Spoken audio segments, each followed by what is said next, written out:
Greetings, this is Obi-Wan Kenobi, and I have drifted into the Underworld. The Star Wars Underworld. I have a bad feeling about this. Here we go. We must go to the lower levels. The Underworld. You've taken your first step into a larger world. You're after something. Ben. Since I've started the Underworld, I've met so many great friends. Chris. I grew up in the 1990s, and mall packaging is nostalgic for me.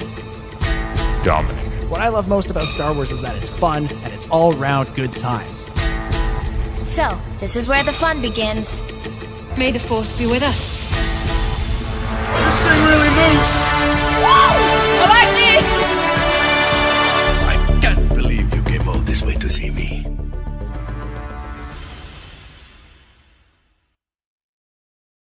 What's up, Star Wars fans, and welcome back to another episode of the Star Wars Underworld podcast. We are your source for the latest breaking Star Wars news and discussion each and every week. And this week on the show, we are going to be breaking down Chapter 2 of the Book of Boba Fett. We're also going to be discussing an exciting update about the future of the High Republic. And tonight, we just might finally have some time to get to some of your awesome listener feedback. All that and so much more in this episode of the Star Wars Underworld podcast. My name is Chris, and joining me is my good friend, Mr. Dominic Jones. Oh, hello, Chris. Hello, Ben. Hello, everybody.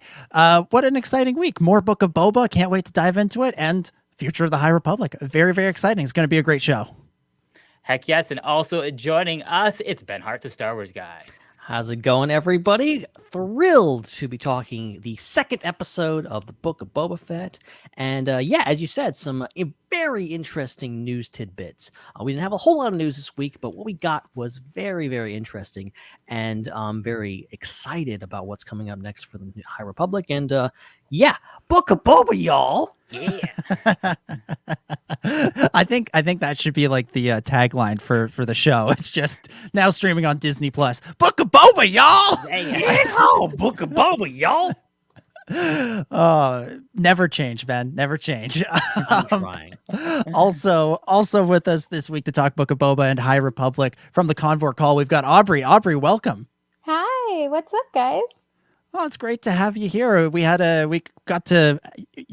Chris actually got to meet earlier this summer and do at San Diego Comic-Con. It was a good time. And now we get to break down Book of Boba. So we're going to talk episode 2, and we've got a bunch of stuff to get to in that. But before we dive into that, Aubree, do you want to give us your thoughts on episode 1 of Book of Boba? And then we'll get into episode 2 and everything in due course. Yeah, so far, I really, really love Book of Boba. I went into the series not really expecting much. I haven't been like a giant Boba Fett fan ever, really. So I was like, okay, I have never asked for this, but it'll be fun because it's new Star Wars. So I watched the first one and I really loved it. I especially really loved the flashbacks. So I guess going into this episode, I was especially excited because we got a lot more flashbacks. Oh yeah. I mean, it's funny. It's the runtime for this episode is, I think, one of the longest we've had for Mando, Book of Boba, everything. Mm-hmm. And I paused it as soon as we got out of the quote unquote present when I was watching it on the second viewing. It's like, oh, there's still like 2/3 of an episode to go. This is at a certain point. What's the main story? Is it the flashbacks, or is it the flashbacks, or is it the main? Is it the present, quote unquote? We'll get into all of that and a lot more. But first, Chris, why don't you plug a couple of things and then we'll dive into the episode proper. If you're watching the show right now on YouTube, make sure you punch that subscribe button. And if you're listening on a podcast app, we're on YouTube. You can also watch the show. You can subscribe to us on Patreon over at patreon.com/theswu. We have a lot of fun new perks over there. And you can subscribe for as little as $1 a month to get our exclusive Patreon bonus shows. Me and Ben talked a little bit about Hawkeye and this most recent one. So that's where you'll hear that non-Star Wars talk. And we're part of the Culture Slate Network, so make sure you check out all the shows over there: Star Wars Culture, The Rollout, Shatter Squadron, and we do a reaction stream immediately after watching the Book of Boba Fett every week over on the Culture Slate YouTube channel. And if you've been subscribed for a while to the YouTube channel, you're going to need to subscribe again, because due to some unfortunate circumstances, we're on a backup channel temporarily. Whoops. So there may or may not be a video coming out about what happened on the new channel. So definitely resubscribe over there at Culture Slate for that immediate reaction stream. And as we mentioned, we're going to be getting to some of your feedback if we have time. And the way you can send that is swunderworld@gmail.com. And finally, make sure that you leave a review if you can on any podcast apps or anywhere else that you are listening to the show. All right. Yeah, I heard the the stream took an unexpected turn the other night. Things got a little spicy. Yeah.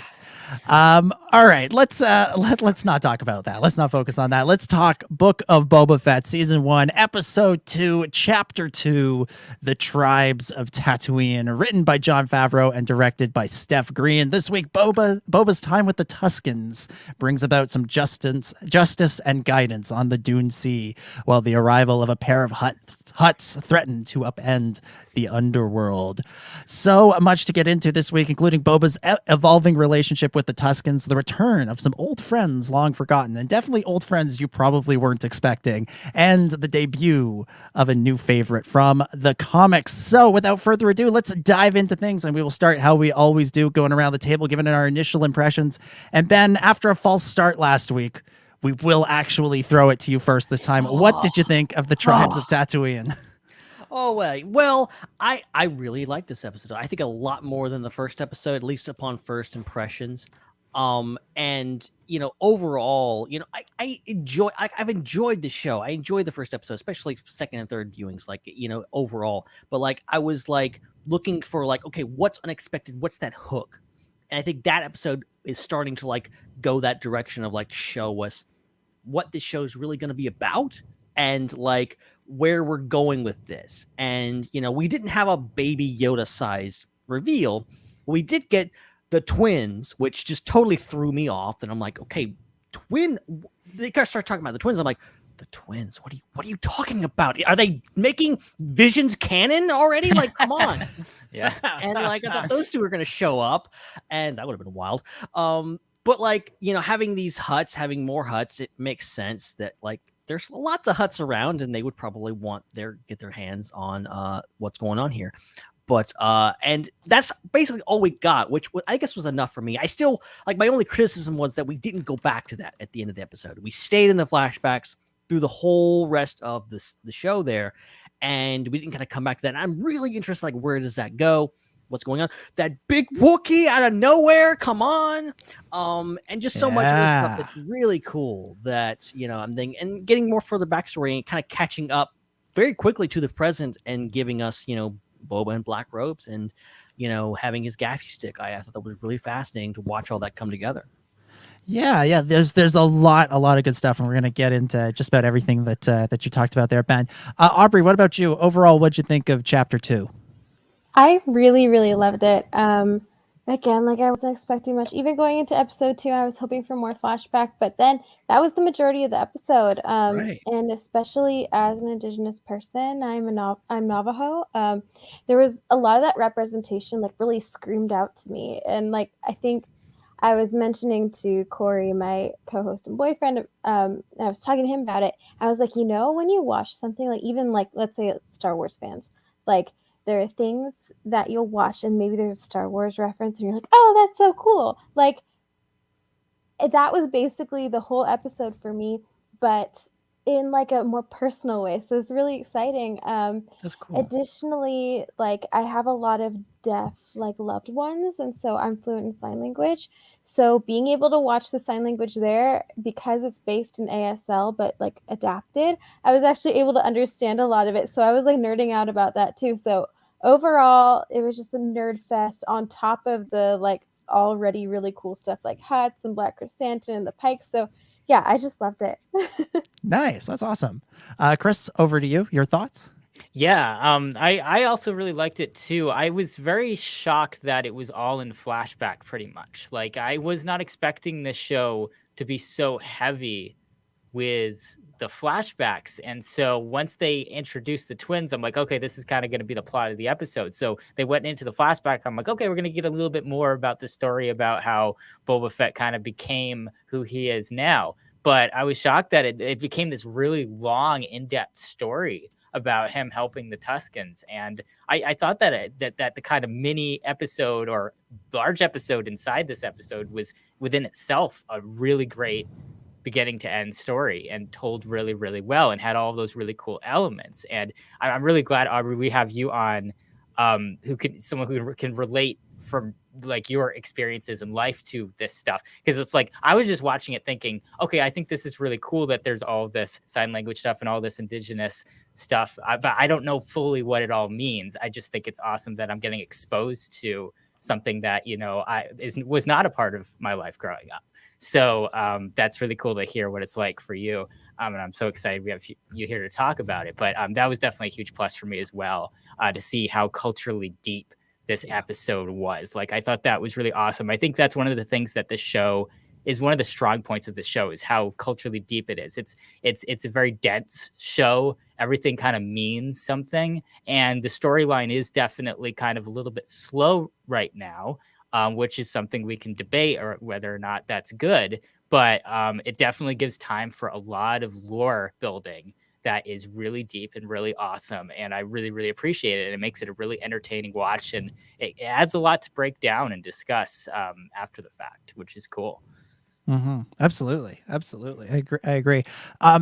What I've loved about these first two episodes, and you know, last week wasn't necessarily my favorite, although I still enjoyed it, is that they're not playing by anybody else's rules with this show.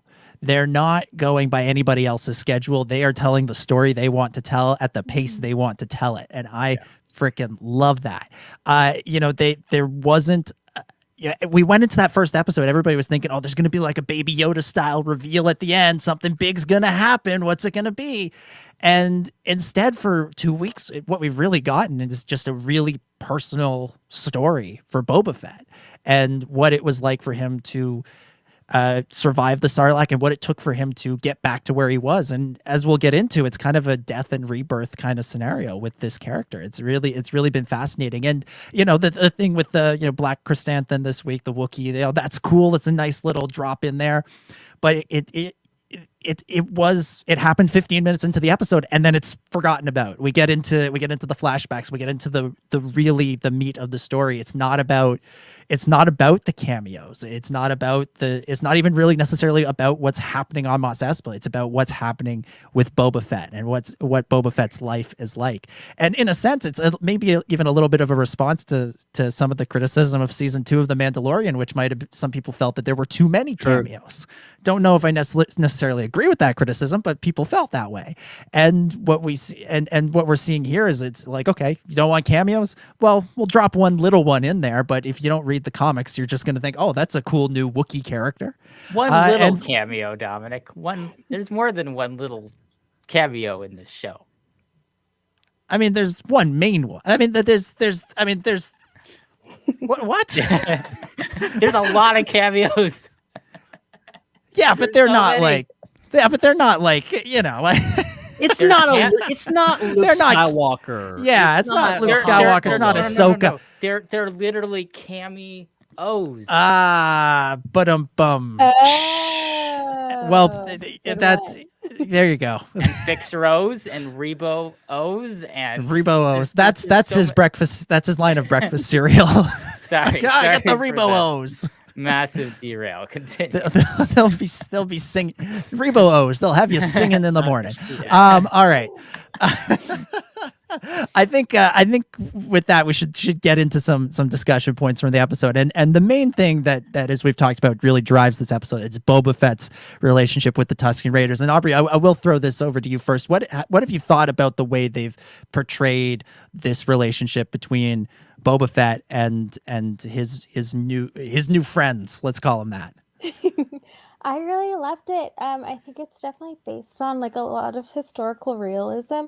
I've heard a lot of other Indigenous people have different takes about the Tusken Raiders and their, I guess, like ethical quandaries, and like settlers and stuff. But for me, like I like how we got to see like Boba really like become one of them, because oftentimes in different, for example, like Native American tribes, some tribes were a lot more hostile because like their land was taken in them, and that's totally understandable.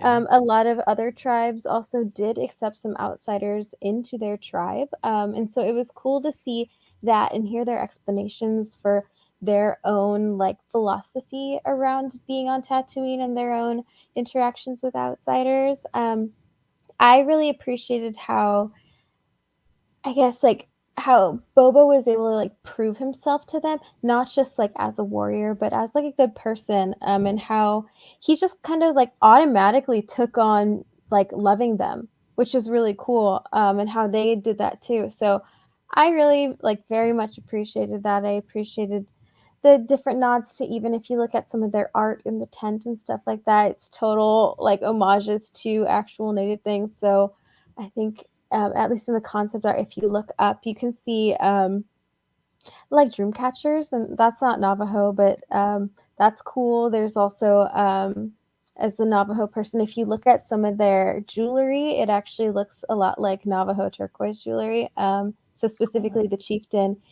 his jewelry kind of looks like a squash blossom jewelry. If you look into that, like necklaces, that's really cool. So yeah, that's what I thought. I think because they rooted it in a lot of historical precedents and like cultural research, it made it a lot richer.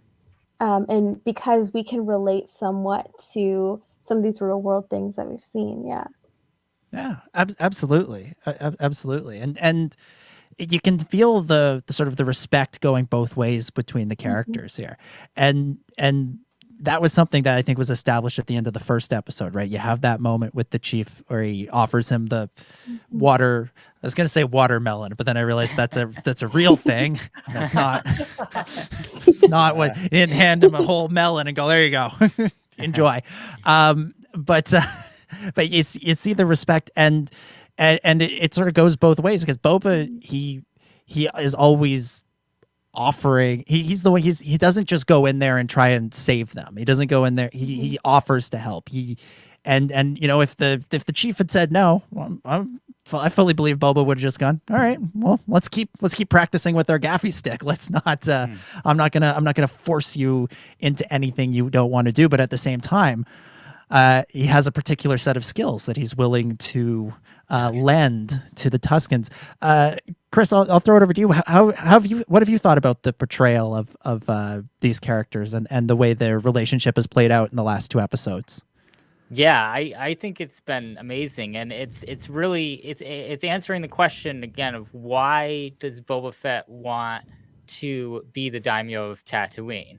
Like, what is his motivations there? Like, is he does he have lust for power, like Jabba the Hutt and Bib Fortuna, or is there kind of some more positive, benevolent reasons? And I feel like really what they're doing is they're driving home his motivations by developing his character against these other characters, including this one. And so, yeah, I think this story is very, very important. This backstory is extremely important to Boba Fett's character, and it's important for lore building because it shows a different side to a conflict. It reminds me a lot of the heroes on both sides concept from the Clone Wars and how we saw the Bonteris. And it's the same thing with the concept of the conflict between the settlers and the indigenous people of Tatooine. Like, I love seeing it from both sides and seeing that it's not a black and white thing. So you have that on one side, then you have developing and fleshing out Boba Fett and explaining his motivations from the other. It's serving so many purposes for the tapestry of this story. And then as you zoom into it, it's a great relationship as well between those two characters, like you said. And it's really fascinating and interesting and new, and not something that it's very fresh to Star Wars, which I really like. So that's really what I give this show props for, is like you said, Dominic, like kind of not following the rules, being a bit about outside the box and telling a story that is fresh and is new, and I think that's really, really cool. So I think it's awesome so far. I love it. Yeah, it's something that the shows and the movies of late haven't really had either had the freedom or had the guts to do, and to stray from what you would expect from a Star Wars show. That's been my criticism of some of the more recent projects, whether it's, Rise of Skywalker or Solo or even Mandalorian to a point, is you get things that you really expect in a Star Wars show. You say, we're going to do a Mandalorian show, you expect a lot of action and you expect a lot of Underworld stuff. You say we're going to do the conclusion to the Skywalker saga, well, you got to bring back Palpatine and everybody's got to be related somehow. I know you're doing a Han Solo movie. All right, we're going to do the Kessel Run.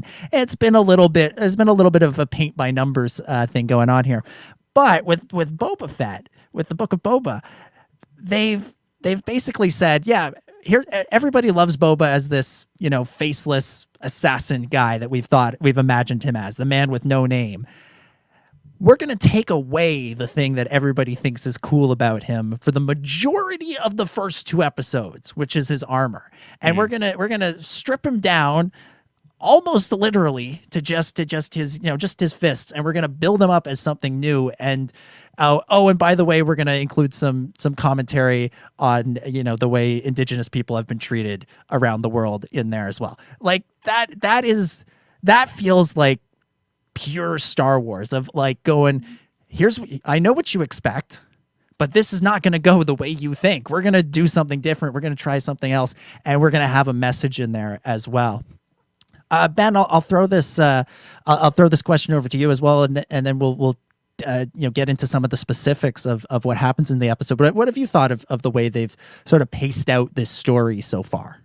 Yeah, it is interesting how they've, and again, I will repeat kind of what I said last episode, which was like, I really like the whole like jumping back and forth between the flashbacks, and even though like watching this episode, I was like, go back to what's going on. I want to go see what that Wookiee's gonna do. Like, come on, like that whole thing. I'm still like eternally like really interested in like and invested in the whole Tusken storyline, way more so than I was in the first episode.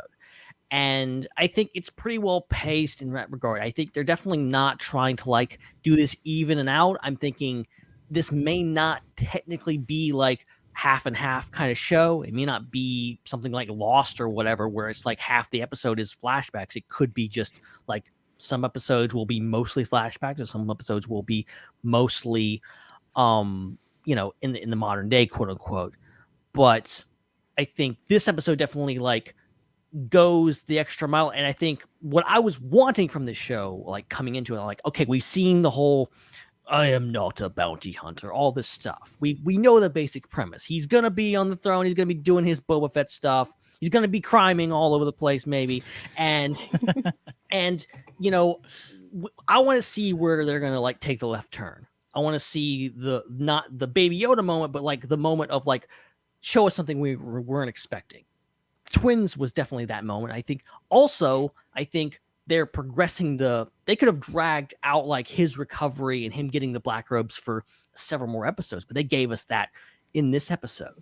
I think having him get the robes, get the gaffy stick, that's setting him up for something really interesting, hopefully in next episode.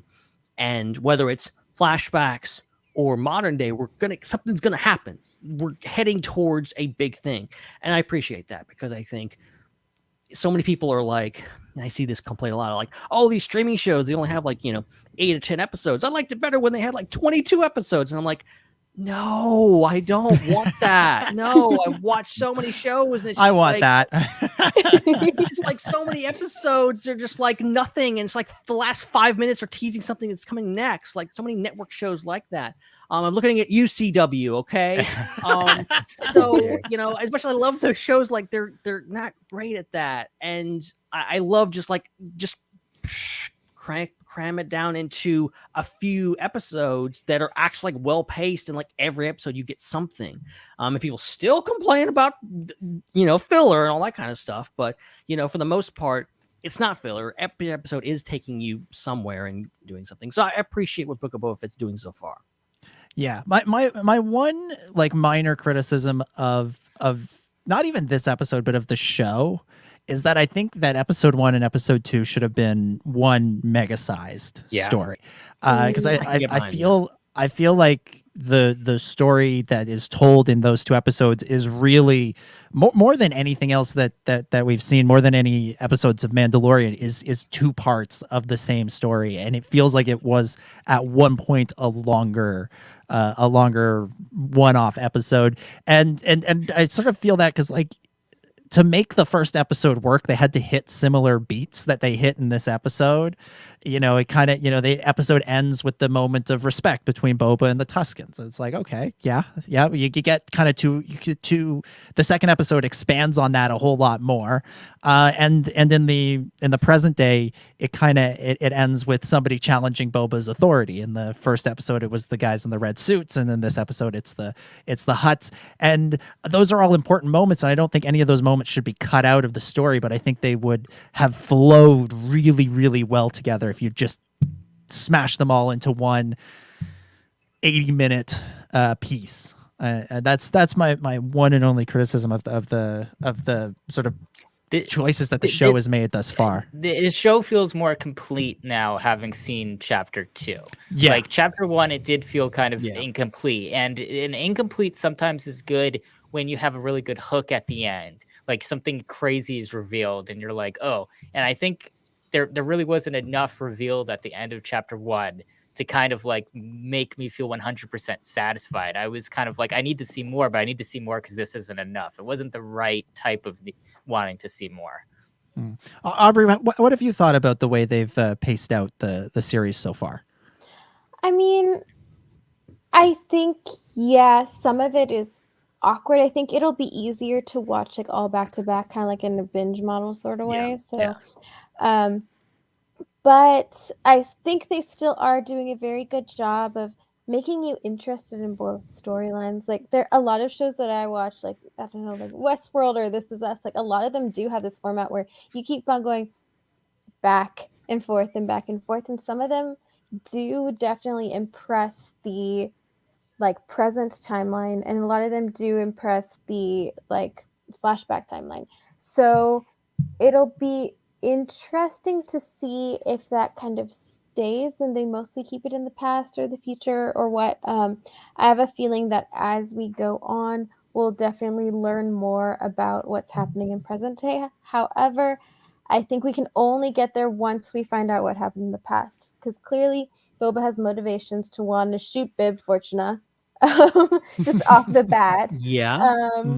Clearly there's reasons why he wants to rule with respect, things like that. So I think it's just everything has to fall into place and it'll all click at some point. And then again, like on other rewatches, I think it'll be easier for a lot of people to watch. Yeah, and those seeds are definitely there already, that you can see the beginnings of Boba's motivations in the present in the stories in the past. Let's talk about a Star Wars train robbery. The second one we've gotten in, I guess, 4 years now. I guess 2018 to 2022. They're ripping off Firefly again, Dom. I'll tell you, there's nothing I enjoy more than a train robbery story, and this was spectacular.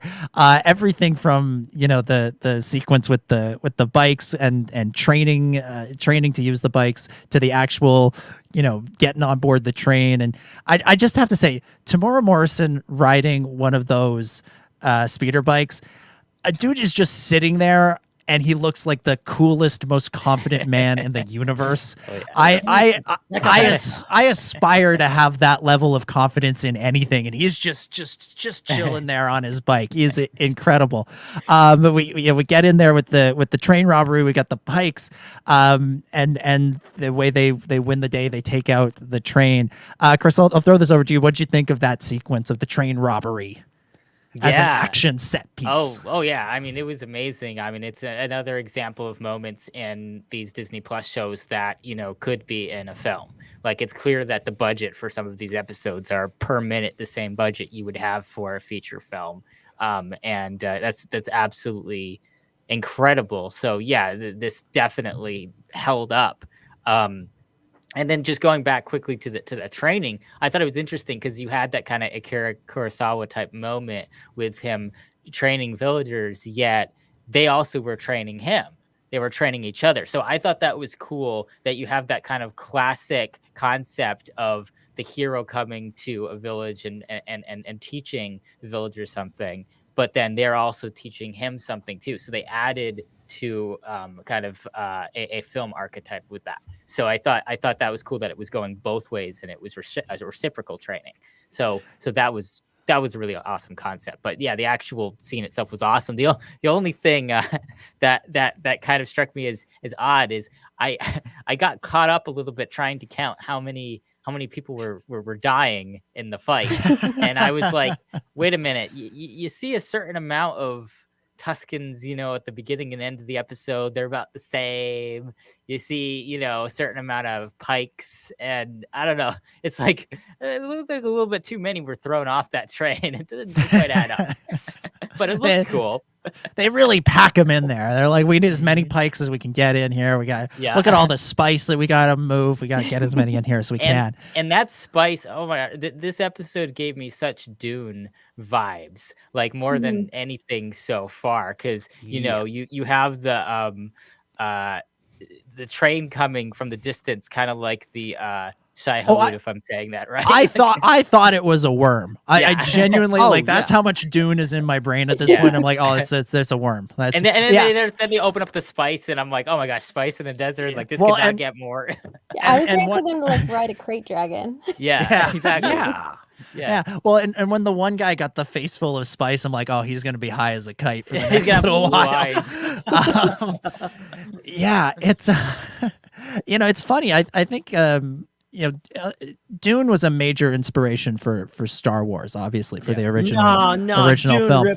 Dune ripped off Star Wars. But I saw that movie. Dune came out last year. Star Wars came out before that, man. Come on. Yeah, but I think it's going to be interesting now that a lot more people are being exposed to Dune, or a lot of Star Wars fans are being exposed to that story because of the movie.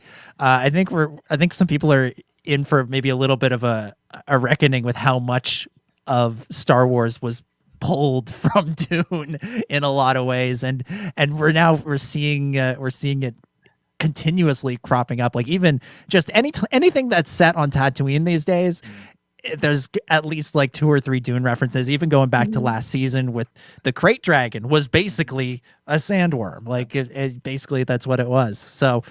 Fascinating stuff. Anyways, so we see Boba takes out the train, and we get this great sequence with Boba just laying down the law for the pikes, and the dialogue in and of itself is very strong, but there's something about having Tem say it, having him say lines like, these people lay ancestral claim to this land, or your lives are a gesture of our civility. Like hearing those come out of an indigenous man's mouth in Star Wars, like the actor, it takes them from being like just good solid lines and makes them kind of subversive, makes them provocative, makes them, Star Wars is saying something again. It has something to say. And so Aubree, I'll throw this one over to you. What did you make of that whole sequence with Boba? Just letting the pikes know there's the way they used to do things ain't gonna work anymore. I loved it. Yeah, like I got really teary during that scene. Like just hearing that, I was already like, okay, cool. There's some nods to indigeneity, awesome. But like, just the very blatant message right there, like. Hit me super hard, and like it was exciting to see. I think a lot of it has to do with the fact that, like you said, Dom, like Star Wars often likes to subvert our expectations. So I know people have like on Twitter, of course, have talked about this whole white savior stuff about how Boba's a white savior or whatever, what have you, even though he's not white, but I digress. But like there's this like thing in it though that like yes, it is borrowing a trope from this white savior trope, but it's undermining it by having a native person doing this and like laying down the law as a native person. Like, yes, he's not from Tatooine, he's not from that planet, but like still he like has a culture that's all about respect, and he's able to kind of translate to the Pikes like, hey, this isn't okay. And in addition, like, he knows how their whole crime underworld works. So he's able to lay down the law with them because he's been able to lay down the law with different crime syndicates before. So I really liked that. I think another kind of neat thing was if you listen really, really closely at that point in the show while he's speaking, the music kind of sounds like Omega's theme. And so it's like very eerily similar.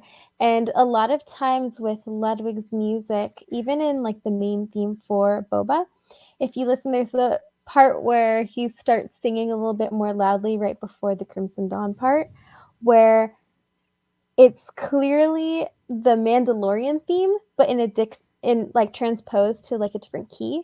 So in this as well, it's Omega's theme, but transposed to a different key. And I have a feeling that while we might not see Omega in this, I think that we could have Boba in a future episode of Bad Batch, and they would use Boba's theme from Book of Boba in it, and they'll somehow like intertwine those two themes. Yeah.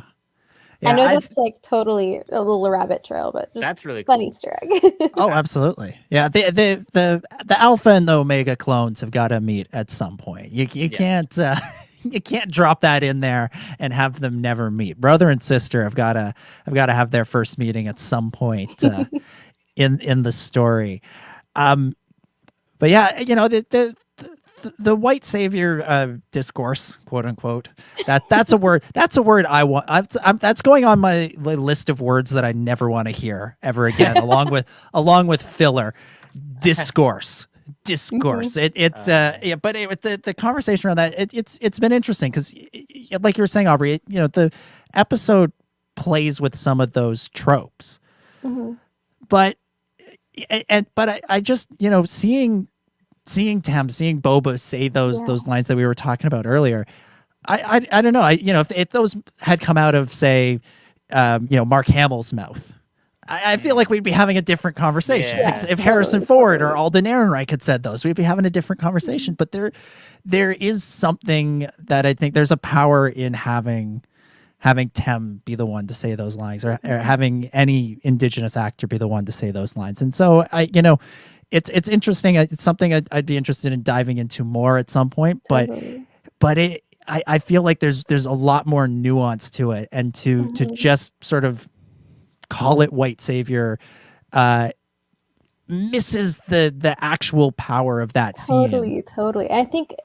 like, yes, it's like a total nod to that, but in a way that takes the power back from like this like white supremacy in that, and instead gives the power to the Indigenous people. And like we've seen Tamura talk like extensively about like him working closely with the writers on making sure that he has representation for his people, the Maori people, and like even with the gaffy stick, he wanted to make sure it still worked and all this stuff. So I have a feeling he had a lot to do with some of that storyline, and as such, that's an Indigenous person helping to tell that story. And if that's the case, then like that's like all the power to him. So yeah, I definitely think that like a lot of the white savior stuff is a little bit digressive. But like I tweeted earlier, my mom earlier said, because I was explaining it all to her, and she was like, "Oh my goodness, what's wrong with Star Wars Twitter?" she said That's how it is with every time we try to explain it to a family member, isn't it?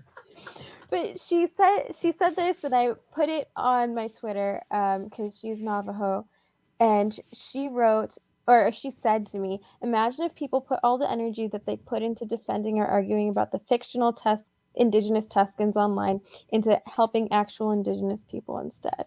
And I thought that was really cool because that's like, and not to say that like people aren't allowed to discuss this. It's really cool to see people discussing this, but it's also even cooler to think that like all that energy could go somewhere that like actually helps in real life, as opposed to just arguing about this fake space show online. It's okay to be passionate about something fictional. We do it Totally. every single week here on the show, and you guys do your own show. We all have shows, okay? We all do this, but like sometimes people get a little too passionate. It's also like, yeah, just take that energy and like apply it to something in the real world, and like do something with it because.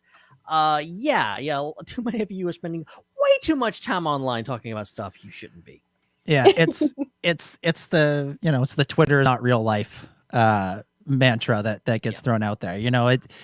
Which in and of itself is kind of a complicated idea because it is real life. People, you go on there, and if people are being awful to you, it makes you feel awful in real life. Like it, there's a realness to it, but at a certain point, tweeting about things only accomplishes so much, and if you actually want to help out, at a certain point you got to log off and get to work in the real world. Ben, let's talk about the pikes. Let's talk about the pikes a little bit. Pikes, yeah. I have written in my notes here, pikes plus mention of Kessel equals Solo reference ? Then in brackets Crimson Dawn ? Thoughts? Thoughts on my little math equation there? Thoughts. You drew a lot of I think you're just like that gif of like early day, just going like just all the strings and all the things. Just like over here, Crimson Dawn. I'm making the connections. Yeah, sure. Crimson Dawn confirmed. Sure. Let's go with that. I just love to see like pikes in live action. Finally, because they were cheating for a while. If you noticed, we had pikes in the Clone Wars and we saw their faces, and then they showed up in Solo. They mysteriously all had masks on. We couldn't see their faces. Yep. Now they committed to let's show some pike faces, and they're weird looking. Okay, they're weird looking creatures. I don't know how I feel about them, but we saw their faces now. So pikes in live action finally. Yeah, well, it's another version of when they animate something, they tend to make it more angular and kind of thinner, and when they take something from the animation, it makes sense that they kind of squish it, and so it's a little bit rounder. My only issue with the pikes was the voice didn't sound like the voice that we're used to from the Clone Wars. Like on the Clone Wars, they all have that kind of like eerie, like, ooh, we're working on something evil voice. And then in this, the guy's like, yes, I am a pike. I will walk. I don't want to walk in the sand. See, I was waiting for like, no, I am Spartacus. And they're like, who's your leader? It's surprised we didn't get that reference.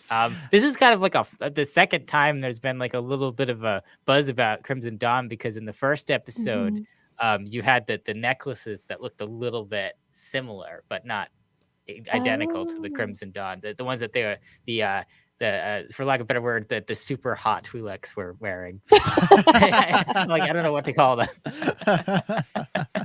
The ones who will polish your helmet. Yes, the helmet polishers. They had, especially the male had a necklace that looked kind of similar to Crimson Dawn necklace, but upon a very close inspection, I don't think it's the same thing. I think it's a little reaching, but I don't know. They're kind of hitting around it a little bit here. I think I can't tell if it's something that it's just people want it to happen, so we're looking for it and we're like grasping at anything that could potentially work, or if there are actually clues there. I mean, it's interesting because it's like I feel like Solo 2 is the new Star Wars 1313. It's like Star Wars 1313 is that thing that like you keep hearing, oh, we pulled this from Star Wars 1313, we pulled that from Star Wars 1313. They're repurposing it all. No, I feel like Solo 2 is being like cannibalized and repurposed into all of the other stories. So I'm just expecting like elements of Solo to end up in various spots, and it would not surprise me if some Crimson Dawn makes it into this show, because I mean it's about the Underworld, and so it makes sense that they're gonna have something to say about what's going on. Am I wrong here, or we had like something from Solo show up in every single like project since Solo? Like we had Kessel in the Bad Batch. We had we obviously got Pikes in this. We got Darth Maul and Crimson Dawn showing up in Clone Wars. there's got to be something in Rise of Skywalker I'm missing. Lando's costume is basically there you go. There you go. his Solo costume. Yeah. It's interesting. Solo is the epicenter is all I'm saying. It's where everything comes together. Yeah. I'm so in my head about it at this point because I keep sort of I sort of will see something and think, that rules it out. But then I think about all the other times that I think, well, that's ruled something else out. And then the original thing happens. So I see the Hutts come in. I'm like, well, there's our villain. It's not going to be Kira. But then I'm like, but what if she turns out to be an ally instead of an adversary? And it feels like the first time I watched Solo when I knew I had been spoiled that Darth Maul was going to show up. So I'm watching the whole show. Like every time, like they would show a door and I was like, Darth Maul! Okay, never mind. It's just Beckett. Okay, I'm gonna calm down. Okay. Yeah, exactly. All right, getting back to Boba Fett and his journey. So they defeat they take out the train. They lay down the law with the pikes. They now have to pay a toll to pass, and any death that comes from it will be paid back tenfold. They make them walk in single file over to Anchorhead with just a melon to get them through to the end. And then we go back to the Tusken camp, and the Tuskens send Boba on this little vision quest, which is started by him getting a lizard up his nose, which I thought was a fabulous way to create a family-friendly drug trip. I just thought that was incredible. I thought that was terrific. But we get this whole sequence of Boba, grappling with his past, grappling with his future, grappling with his identity. Chris, I'll throw this one to you. What did you make of this sequence of Boba sort of wandering through the desert / ocean / sarlacc / tree / Camino somehow? Yeah. I mean, that was very much, pulling from, real life type stuff there, So I thought that was interesting. It's just kind of more cultural tapestry added to the episode to kind of make it richer. So I thought that the sequence was really, really cool.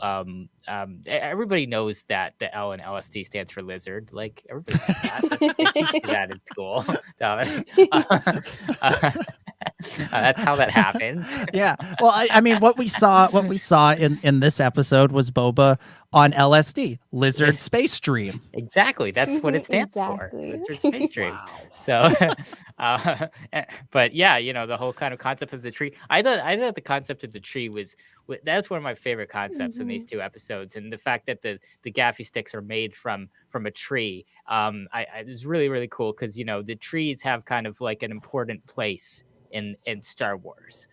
You have that tree at the Jedi Temple that you see in the Clone Wars. You have the tree on Dagobah where you have the Force Cave underneath it.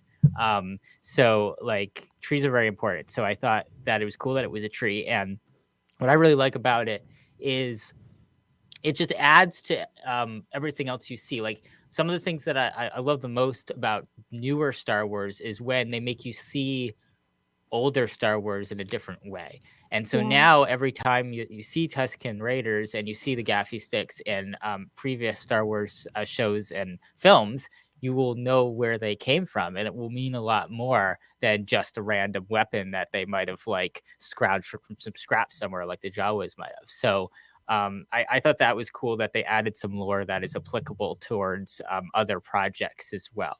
So yeah, the whole sequence was really cool. I just think that it's a wonderful, very well-rounded, culturally rich backstory for Boba Fett. Mm-hmm. Aubree, what did you think of the way they cut this sequence together, where you had Boba in his white jumpsuit and cutting between that and him in the armor, in the classic original trilogy armor, and we sort of saw the whole sequence play out, and half the time he was just him and the other half the time was him in the armor. What'd you think? What'd you make of the way they pulled that sequence off? I really liked it. I think a lot of times in this show we've seen him with like the white undersuit, very much like it's almost a symbol of his being vulnerable and no longer having the identity that he knew or like grew to know. So that armor definitely like it's kind of like him reconciling who he is without the armor. And I think especially like seeing like Django go off in like Slave One is like jarring because there's definitely this like connection with the armor to his dad. And we even see that in Mando where he's talking about Django. So yeah, I think a lot of it had to do with the symbolism between him and his dad. Even when you look at like the trees, right? There's the big tree and then there's the little tree. And even like they mention, hey, Tatooine used to be an ocean, like in Legends. And automatically in his vision, instead of the ocean just being like a regular ocean, it is stormy and the water is like crazy, very much like Camino. So I think there's a lot of this like psychological association for him with his armor and his identity that's all tied to his dad and Camino. And he has to find out who he is without that and who he is as his own person. I think that we're definitely starting to see that, especially in the flashes to present day, that he is his own person. He's going to do things in his own way. Yeah. Absolutely. I mean, what I've sort of found interesting about that sequence and the way it played with the two Bobas, quote unquote, is like, you know, for fans, for viewers of Star Wars, you know, Boba Fett was a suit of armor for so long. That's what initially drew people to the character. The character was the armor. And I think they've done something kind of interesting where they've made that kind of the case for the character as well. That, you know, Boba for a long time, he was, you know, I quoted this last week. I'll quote it again. Damn it. Big man in a suit of armor. Take that away. What are you? And what we've seen over the course of the last 2 episodes is him grappling with that because he doesn't have his armor. He doesn't have his usual bag of tricks to rely on, to fall back on. You know, that first fight he has with the Tuskens out in the desert, you know, when he tries to make his escape, he loses, you know, and that's not something you expect from Boba Fett. You expect Boba Fett to win, but he's without the thing that made him special. So now he's got to rebuild himself. He's got to be reborn as something else. And that's, I think, what that whole sequence is about. And, you know, him breaking out. I think the fact that, you know, again, they cut together the Sarlacc stomach with the tree. And I think it's very telling that he breaks out of that sequence with what becomes his gaffy stick. And it's this experience with the Tuskens that allow him to break out of that old life so that he's not reliant on the armor anymore. We see in Mandalorian when he shows up, he kicks just as much ass without the without the armor that he does as he does with it. Like he doesn't necessarily need it anymore.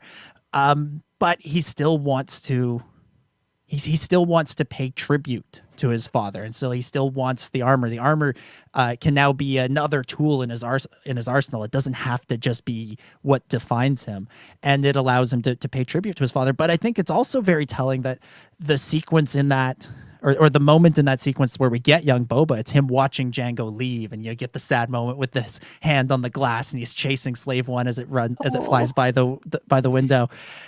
You know, Boba, again, the things that defined him were his armor and the fact that he lost his dad and you know, the fact that he's chasing Slave One. He's been chasing Django his whole life. He's always wanted to be Django or to live up to Django. And at a certain point, he has to realize he can't be that.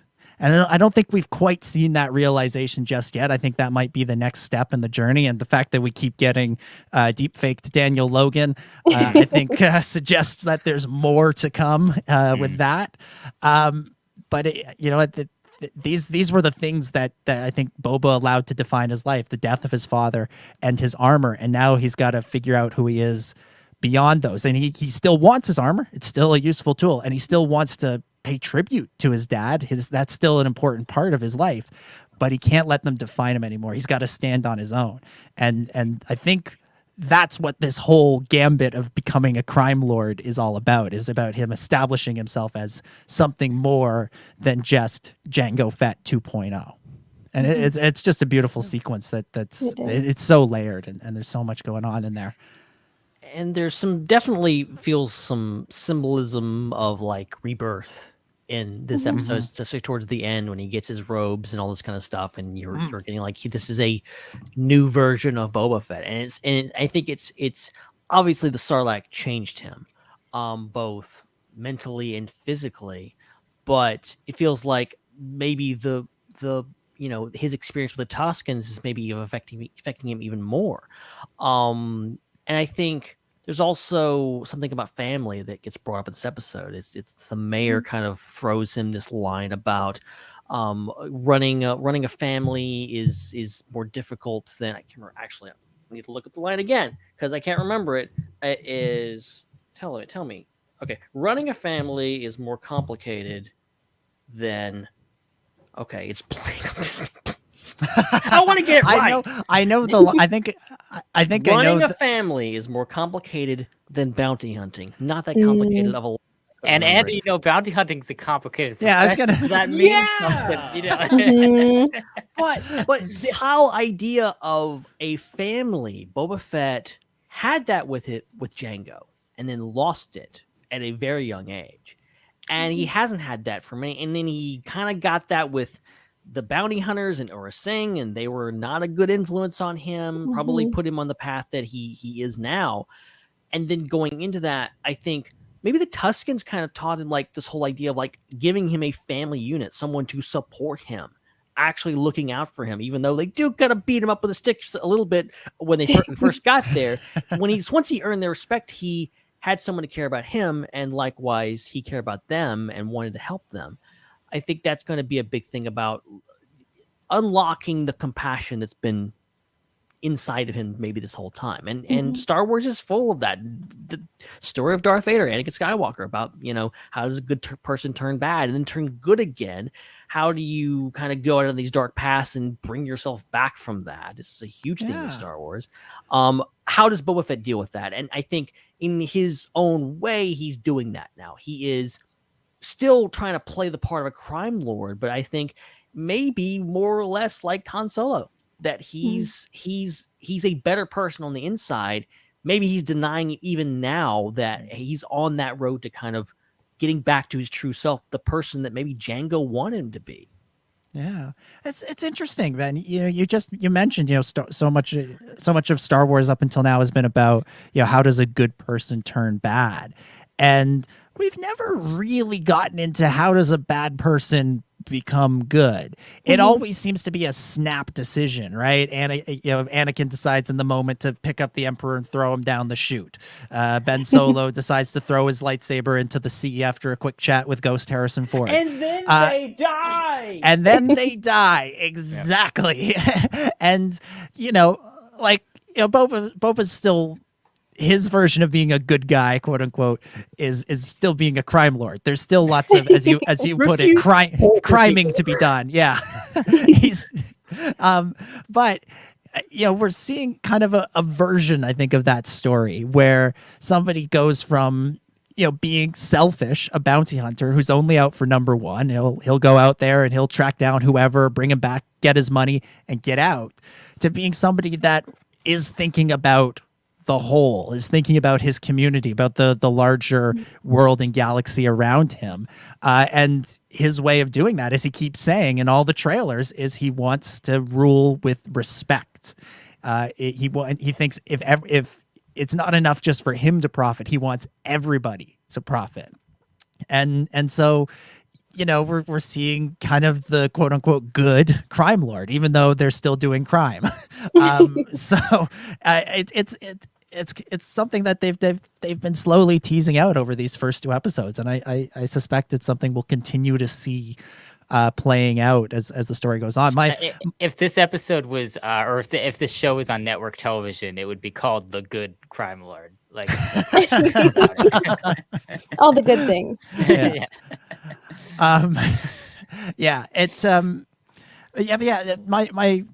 My one sort of fear going forward is, like, we've seen in the trailers little snippets of Boba in the robes, and he's like going and getting Slave One, and he's sneaking up on Jabba's palace and all that stuff, and I'm like, I hope that like the flashbacks don't now become just sort of perfunctory, like here's how he gets his ship back, here's how he goes from here to here, here's like, I hope they continue to follow this like deeper, more spiritual quest that really taps into who Boba Fett is outside from all of the trinkets around him that make him cool.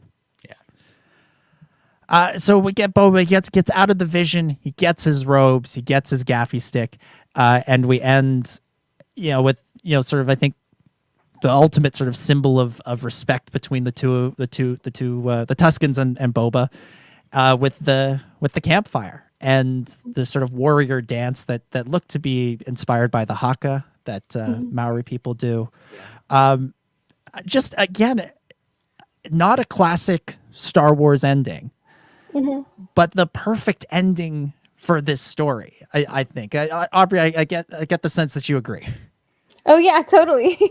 I really liked it. Like, I like when Star Wars does new things.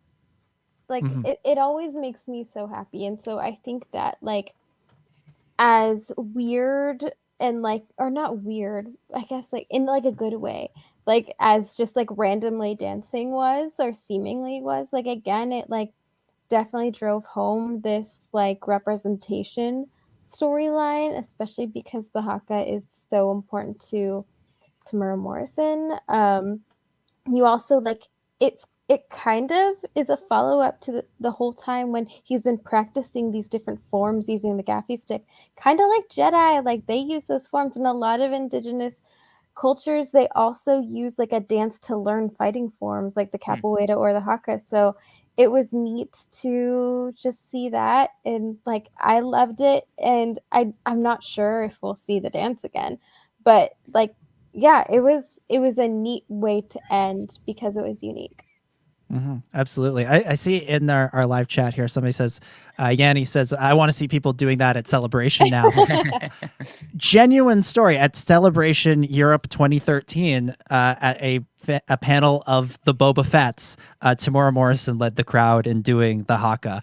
And it is one of my great regrets that I was not at that panel. I had gone to the Boba Fett's panel at the 2 previous celebrations, and I thought, well, I've seen the Boba Fett's panel, I don't need to see it again. And then at this one, he does this awesome thing. So yeah, I mean, he should get the crowd to do it again. We should get 10 back out there. All right, let's dive into the storyline in Mos Espa a little bit more. We've touched on it here and there. First and foremost, the Hutts are back. We got Hutts for the first time since forever. I guess we had one on Resistance, but we haven't really. I'm a little surprised it's taken so long to get Hutts back in Star Wars proper in like a big way. Ben, I'll throw this to you. What did you think of the twins and of the return of the slimy creatures, slimy crime lords known as the Hutts? Yeah, so many thoughts. Like, first, like, I wish I'd actually like recorded myself, which I've been trying to do for the past little bit for some reason, because I was having like, whoa, what is this? The twins? Like, what is happening? And you have the slow drum beat, like, and then it shows up, and then like you have 2 more Hutts, and they're brother and sister apparently, but like they're like real close to each other. It's like, I don't know. It's real weird. It's real weird. It's just real. But also I love that they're CG.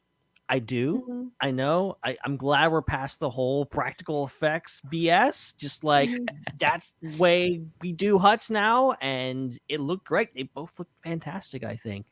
And I'm looking forward to see like where this goes. Obviously, having 2 Hutts come along and kind of show like what we've been talking about. They keep talking about, oh, the litter. You should have been carried on this litter. And he's like, nah, I'm not doing that. Now we see what basically these people on Tatooine were used to for so many years. See, I thought that they were gonna be like in a cat box, like at the whole time. Like I'm not confused here. Like, isn't there enough sand everywhere? Yeah. Why do you need Did you litter? clean the litter? Did you scoop the litter? What is this? I'm like, oh, that's the litter. Okay, I understand now.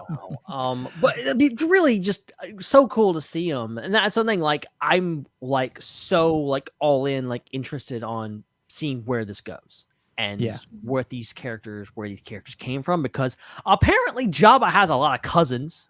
Well, I think was Zero an uncle? Was Zero an uncle? 'Cause Uncle Zero was his yeah, uncle, yeah. Yep. Okay, big Uncle family, Zero. big family. Oh, And dear. obviously, mob. There's a lot of family going on, but I'm just curious. Like, okay, where does this end? Because like we had the comics, everyone kind of kept talking about, oh, they killed all the Hutts in the comics. The whole Hutt Council, they're gone. No, there's more Hutts. So like, you can imagine the people will probably like, yeah, whatever. I don't know what this Boba Fett guy's got, but we're used to a Hutt being our overlord, so whatever. So like this is gonna be really interesting to see how they kind of balance this out and see where these two Hutts go. And are we gonna, Boba's already choked like one large creature. Is he gonna do like a Hutt Slayer again? Is he gonna pull a Leia and kill both of them with their own chain? I don't know. Hutt Slayer 2. Slayer 2. Oh my gosh. That's who's going to be deep faked into the final episode. It's going to be, they're going to somehow get Leia back, and she's going to kill 2 more Hutts. Yeah. Why not? Yes. Yeah. And we were you mentioned their entrance, Ben, on the litter, and that was another moment that had me thinking about Dune for some reason. Just the drum right. beat, Yeah. the drum beat, the way they came in, and the Hutts kind of have a Harkonnen vibe to them, and that sort of thing. And so I thought that was cool. It was good to see. All right, so I have two questions here. They are sort of put your hand up, yes or no. I guess put your hand up doesn't really work on the podcast, so we gotta go yes or no on this. Did anybody else at one point either miss or forget the fact that somebody had called the twins Jabba's cousins and think that the male one was Rada Stinky the Hutt for a second? Was it just me? Guilty as charged. For a second. Everybody thought. And then I'm okay. like, wait, Rada doesn't have a sister, so dang it. Well, then I thought, well, maybe he does. Maybe it just that was just a little bit of lore that they forgot to include. But then I'm like, where is Rota? Where is he? Tell us. In our Convor Call pre-show / prediction show, we were talking, and I had said that Robert Rodriguez was the voice of the mayor, and no one believed me.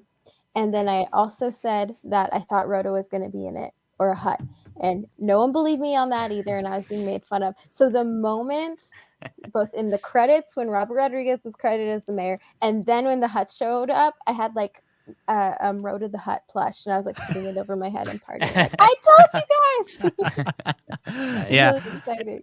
You should have taken that Rada plush and just smacked Corey upside the head for not believing you. I should have. That's next week. That's next week Yeah. on the Convor Call. Sorry, Corey, for putting that into the universe. Yeah, so that was one. Second one, this is more of a trivia question. Who recognized Black Chrysanthemum right away? Yes, Aubree. There we go. Kinda. Ben, all right. Sure, Ben. Okay. You're like, I I won trivia. I have to know this. No. It was like I know that guy from somewhere. What the heck? It's a Black Wookiee. But like, okay, who is this guy? I didn't know him by name. So if that had been a trivia question, I would have lost. We're getting lots of people in this Wookiee. lots of folks in the chat jumping in to say, yeah, I got it. Well, whoop-de-doo for you. And shout out to the HoloNet Marauders on that one. They were the first people who reported that. Nice. Their podcast. Ooh. They're a really great podcast. But yeah, they said that someone they knew told them that there was a certain Wookiee on set, and they got excited, and that's like their only scoop that they have ever run. So yeah, congrats to them on that. Yeah, hats off. Way to go. Whoever is in that suit, I need to look at the credits, see who was playing that Wookiee. Just a giant Wookiee walking between trailers with a giant like cloak over him, and them trying to hide that. I need maybe 3 cloaks for that. So scary. Yeah. Well, if anybody is unfamiliar, Black Chrysanthemum is a bounty hunter. Is in the comics. First appeared. I've got this in my notes here. First appeared in Darth Vader #1 in 2015, and is kind of a recurring character in the Dr. Aphra series. So a fun pull like this. Like it makes total sense. It works as a character to bring in, and I'm excited to see what they do with this character now, and to actually see him in action. And look, the Mandoverse, they got the ball rolling on this with Cobb Vanth back in season 2 of Mandalorian. I will say I feel like Black Chrysanthemum more of a still unexpected, but more expected than Cobb Vanth. Like if I looked at the comic books and went, who's a character they could pull, I would have circled Black Chrysanthemum long before I would have said the guy from the 3 interlude chapters in the Aftermath books. Black Chrysanthemum, at least like when you go on his Wikipedia page, there's like a whole crap load of issues that he's in of the comics. So that's cool. That'll be fun to see how that plays out. Now, what do we make of Boba's position on Tatooine? Because there's a lot of people that seem to be kind of trying to play both ends, trying to play both sides of this. There's Garza, there's the mayor. They're all kind of sort of walking this tightrope of either being respectful or a little bit disrespectful of Boba, but also it's clear they all think that the twins are going to take power back. I don't know. What do we make of where Boba's at in Mos Espa? I'll just throw this out there. Anybody who wants to take it can take it. I thought one of the lines that I thought was most interesting was how Boba and Fennec were talking about, well, they can't just kill them because they're Hutts, implying that there's even more Hutts out there and that they're very powerful and that they're not people to be crossed. And so it's like everybody's kind of fighting for control of this one planet, but there's this bigger thing that's going on off planet as well. And so I think it's interesting to reference that. Boba mentioned something about, I thought they were preoccupied with the something of Hutta. Yeah, no. And I'm like, okay, what's going on there? Because like we're talking about like some major stuff happening back on maybe now Hutta or whatever is going on, and then we talk the fact that the mayor orders that guy to be killed because they're not supposed to be operating outside of Hutt space. So Tatooine is considered outside of Hutt space now, and we're having this whole we're getting more politics in this episode than we did in the entire sequel trilogy. Yeah. Or even when Fennec says you have to get permission before you kill the Hutts. Like who's he getting permission from? Like what's happening there? Who is the person deciding if a Hutt lives or dies? It must be that council that they drag Zero to. But they're all dead, apparently. They must be back. Apparently the comics are canon because we have comic characters showing up in the show. So we have to at least, pretend that they're canon. Yeah. So there's a lot of stuff going on here. And I'm like, okay, where is this going? And like I have a feeling this is going to end with like Boba just taking both of them out, and then it'll like end the season with like, an army of Hutts showing up on Tatooine. If we want to pull stuff from the comics, I'll tell you, the High Republic comics, the Hutts with their like allies riding Rancors. Ooh. Let's put that on screen. Let's make that happen. It'll be interesting to see, because one of the things that we saw in the trailer that still hasn't shown up on the show. So the whole thing about all the trailers being in just the first half of the first episode, really a taking from a certain point of view and stretching it to breaking point. What's up with that? Is the dinner scene where Boba tries to recruit, I think, the Trandoshans or whoever those guys are.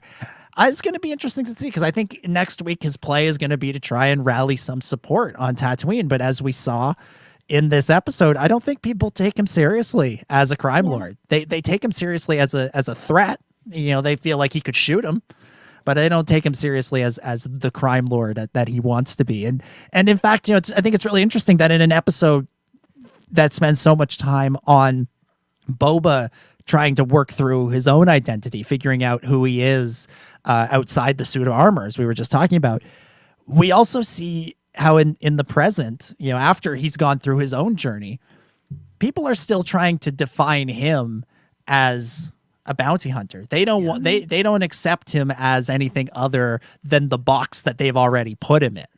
And you see that with the Hutts, the twins say, sleep lightly, little bounty hunter or whatever, which was like, just a great line from Favreau there.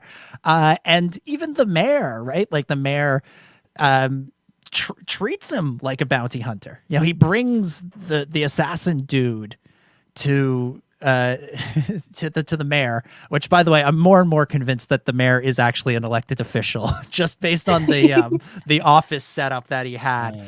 But he brings him to the mayor, and the mayor orders the assassin dude killed. Excellent way of covering your tracks, by the way. And then implying that somebody else hired him, even though the guy said he was hired by the mayor.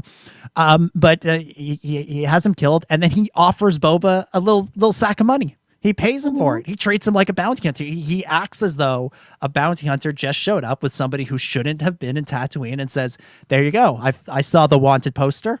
Here he is." And everybody's just trying to say, "Boba, you're a bounty hunter," and Boba's got to convince him he's not. And maybe I'm about to talk myself into Crimson Dawn again. He needs a powerful ally. He needs somebody out there who is powerful to look at him and go, "Yeah, I see it. Could be." And who's out there? Who could do that? I mean, it could be a new character. But if they wanted to, Emilia Clarke, she's on the set of Secret Invasion. Just invite her over for a day and put her in the cape one more time. And but is she gonna want to help Boba? Like, is she gonna be like? I feel like she's all in on Crimson Dawn, hold on, sorry, Ben. I was just gonna say, I think Boba's only interested in Tatooine right now, and if they can reach some kind of agreement, I don't know. Well, I know there's been a lot of talk about Cobb Vanth potentially coming back because he's on Tatooine, and in Aftermath, he and his town are raising a baby Hutt to fill the power vacuum because people will only respect the Hutts. Interesting. So I could see Cobb Vanth coming back for that.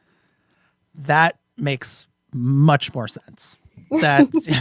That seems far more likely. Forgot about that. Yeah, Boba knows Cobb Vanth. He tells Din in the previous season, you know, "I want the armor you took from Cobb Vanth." I suspect Boba was probably watching Cobb Vanth from afar, and now that we see Boba as a little bit more of a respectable dude, maybe he had a little bit of maybe he respected what Cobb Vanth was trying to do, and Cobb Vanth clearly had a lot of sway with the people of Mos Pelgo. And I don't know, maybe all it takes is one town to agree to Boba's protection. And if things work out there, then other towns will start wanting it too. And then, maybe Boba's mistake was he tried to just jump into Mos Eisley, tried to go to the big show instead of working his way up. I don't know. Yeah. Go ahead, Ben. Good. No, I'm just gonna put this out there that I'm not convinced at this point in the show that the end game is Boba winning and taking the throne. I think Boba is still in flux as a character, and I think a outcome for him could be this all falling apart and him having to find something, realizing maybe this isn't the right path, that him trying to take up this whole crime lord thing is not where he needs to be. And he just has to learn that the hard way and has to really fail. And we see that in the first episode. He fails. He gets bested and all this kind of stuff. He's not this badass who is invincible. He's a fallible character. I think him falling down maybe just, the beginning of his failures, and him kind of like having to morph all this and, not saying that he's going to just walk away and let the Hutts have it. But I think he maybe is trying to make Tatooine a better place. And maybe that doesn't mean necessarily he's going to be the guy in charge. He's just going to help that happen. A la, there's been numerous things. I think of like Sabine giving the Darksaber to Bo-Katan. She was kind of the catalyst for like giving it Bo-Katan. I think Bo-Katan got rid of it somehow, but that's a whole other story. But I like the idea of Boba Fett not necessarily the setup for the show, not necessarily being the end game for this show. Mm-hmm. Ben, you're not going to get this reference, but I think you're saying that Boba needs to break the wheel, and he shouldn't just go for the throne. He needs to break the wheel. Okay, speaking of references, really quick, I got a question for you guys. You've been giving out questions. Okay, when in the first scene, when the guy, the Night Shadow guy, gets dropped into the pit, raise your hand if you thought Moochie was gonna walk out. Yeah, Because I got both hands in the air. Yeah. I wanted to bring that up to you specifically, Ben, since you forced us to talk about that ridiculous controversy on one of our Bad Batch episodes. But I mean, it adds another layer to it. Maybe it was Moochie that Luke killed in Return of the Jedi. Filoni is playing the long game. I did love that whole sequence and how it ended. How the guy freaks out thinking the door's going to open and the Rancor is going to come out. And then after all of it, the camera just lingers there and a mouse sticks its head out from behind the little pebble. Oh, it's just incredible. You know, it's funny. I saw that. I'm like, wait, there's like real like rats in Star Wars. Like, what the heck is this? Oh no, like, they just have problems keeping them off the set at Manhattan Beach over there. It's a reference to the fact that when they go through, like when they're taking R2 and 3PO down in like the bowels of Jabba's palace, there's just real rats in the background. Like they just put them in the background, and I think that's a reference to that. Interesting. Nice. Well, okay, so that's everything I wanted to bring up about the tribes of Tatooine there, of episode 2. Anything anybody else wants to bring up before Cameo Fixer. Yeah. Come on. I knew that right away. I didn't need to look at no credits at the end or have any subtitles on the screen. Like I'm like that's Cammy. We finally got to Toshi Station to pick up some power converters and kick some ass. Okay. Power converters has to be a drink, right? Like that's what Luke was going for. Yeah, of course. Like Powerade. Yeah. Cammy and Fixer. That was, you gotta give it up. Hats off to Favreau, Filoni, Rodriguez, everybody for working that one in. That's pretty cool. And it did, that is something I did mean to mention, that it occurred to me as we were watching Cammy and Fixer there. Like that's like a little glimpse at what Luke's life would have been if he'd never left Tatooine. He just would have been drinking sadly in this bar on Tatooine as a bunch of raiders, stole his chips and drank his beer. Like, there's chips actually there. The chips at Galaxy's Edge. If you are they really? More Galaxy's Edge food in Star Wars. This is great. I love it. Canada. I like to think they just went to Galaxy's Edge and just got some fresh. Just dropped it on the set. Yeah. It's good stuff. No, but like, it's kind of, it was one of those moments when I saw them. I'm like, Luke has gone off and had so many adventures. There have been 2 Death Stars that have been blown up and all this stuff. And these 2 are just literally doing the same stuff they were doing in the deleted scenes for A New Hope before he left. Poor guys. Wonder if they know what he's been up to, that he's like a leader in the Rebel Alliance and blew up the Death Stars. They probably heard that and they're like, that's not our Luke Skywalker. Wormy could never pull that off. Oh man. Yeah, that would be like an interesting moment. It's like, hey, have you heard from our friend Luke Skywalker? Boba Fett's like, what? Luke Skywalker? I know that guy. He's responsible for me falling into a pit. All right. Anything else anybody else wants to bring up before we hit final thoughts and scores out of 10? I think we covered everything. I think we're good. All right. Well, then let's give final thoughts and scores out of 10. And Chris, we'll throw it over to you first for this. What's your final thoughts and score out of 10 for the Tribes of Tatooine? I think I had said last week that, it was tough for me to give it a rating because I felt like it was half an episode. Now I feel like I've seen the whole episode. So like I feel a lot more strongly about how I feel. And it's like, I do think this was a great start to the series. I'm still a little annoyed at some of the things that were said in the press about how this show would, knock our socks off right out of the gate and all that stuff. Because I think it did a little bit of a disservice for people who are expecting like Darth Maul to show up right away or something like that with his spider arms, spider legs, spider head, spider eyeballs. He's back. Unless you're measuring it against those crazy expectations, like it's a good start, and it's a good start. I mean, I would say the plot at this point is kind of the slowest, weakest point, which I don't hate because I think a lot of Star Wars tends to be too plot focused and tends to leave characters behind. And so I think it's great that like the development of the character of Boba is at the forefront of these episodes, and especially this last one. And then but the action's still there. Like the action set pieces are still there to make it to break up the slower moments as well. So I thought that it was very well paced, very well balanced.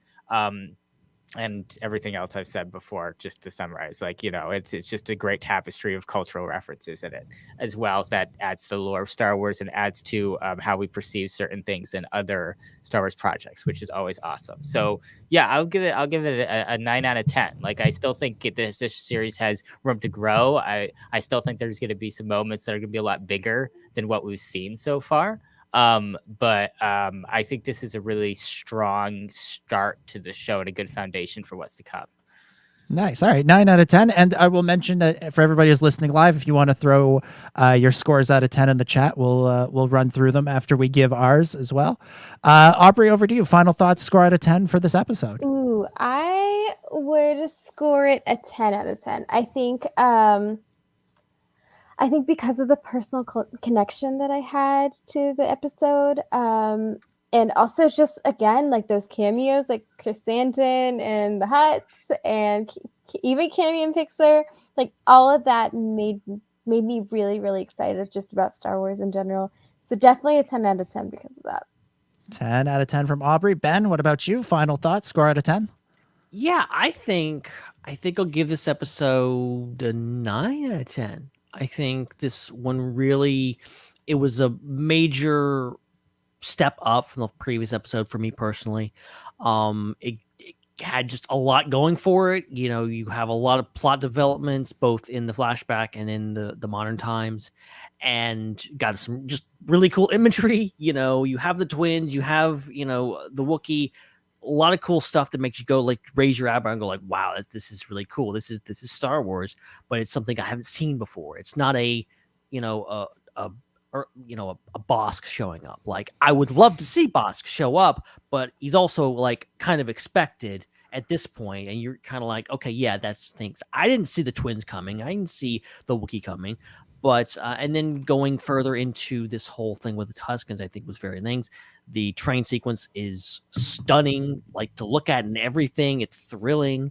And just the whole progression of this and getting back to and starting to kind of fill in the gaps from what we saw in Mando, I think is really well done. My only complaint was that the episode just didn't keep going. That it just, like, we didn't get back to and keep going. Like, I want next week to be now so that I can keep this going, because I'm really interested in, you know, and really invested in the plot. So overall, yeah, 9 out of 10 for me. Yeah. I feel like the weeks in between the episodes have really slowed down. I felt like time was moving pretty quickly for a while, and then all of a sudden there's something I'm looking forward to, and it's like, these are interminable waits between episodes of Book of Boba. I kind of divided the episode into two. I give the stuff in the past a 10 out of 10, and I give the stuff in the present kind of a 7.5 or maybe an 8 out of 10, because I think there's still more to be done there. There's room for improvement. I felt like this week in the present, there was a lot of, like, running around to places we've already been and just checking in with the same 4 people. You know, people say, oh, Tatooine, if we go back to Tatooine all the time, there's only like one planet of the Star Wars galaxy. And I'm like, no, there's so much interesting stuff that can be done on Tatooine. I want to keep going back there. But it did make the planet itself feel small, that there seems to only be 3 sets that they have: the street, the bar, and the palace. And I think it would have been a little bit better if they could have found a way to make it so that we weren't just repeating everywhere we went to this week that we went to last week. So that was a little bit of a weakness in the present. But like I said, all the stuff in the past was just everything I'm looking for from Star Wars these days. So I got to give overall a 9 out of 10 to the episode. Over to the chat. Matthew says 10 out of 10 for the Attack of the Clones and comics references alone. Yanni gives it an 8 out of 10. Joel goes 9 out of 10. And Matthew Hardy says 9 out of 10. Much better than last week. All right. One other quick Book of Boba thing before we shift gears. We got some character posters that were revealed. This is something they started doing with The Mandalorian, and they've continued to run with it with Book of Boba. And look at these guys. Look at that. Garsa Whip, Beautiful. the Major Domo, looking cool. I do love those like orange sandy backgrounds, but again, it's very Dune. I was just about to say, there's some spice floating in the air in those posters. It's very, very Dune. All right, let's change gears from the Book of Boba and talk a little High Republic. It was a golden age of the Jedi and the Republic. It was a time of great peace and prosperity. But all that will come crashing down. Who will survive when the light of the Jedi goes dark?